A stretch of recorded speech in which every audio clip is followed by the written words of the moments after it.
শেখরটাকে সঙ্গে না হলে ঠিক জমে না, না? মনে আছে সেবার দীঘায় কি করেছিল? কাল যখন আমি ফোন করলাম তুই বলে জানিস তো? বলে তুই এত লেটে খবর দিচ্ছিস, লাস্ট মোমেন্টে ছুটি কি করে পাই?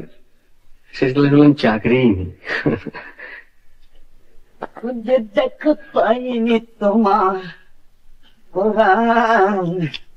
তবু আছি।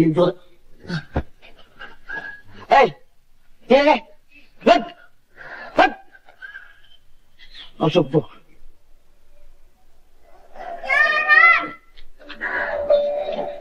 সঞ্জীব চ্যাটার্জির মতে এই শব্দটার মধ্যে একটা বিষণ্ণতার ভাব আছে।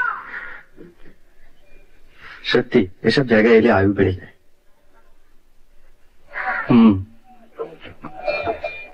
আয়ুটা আদৌ বাড়ানোর প্রয়োজন আছে কিনা সেটা ভাবা দরকার। কেন?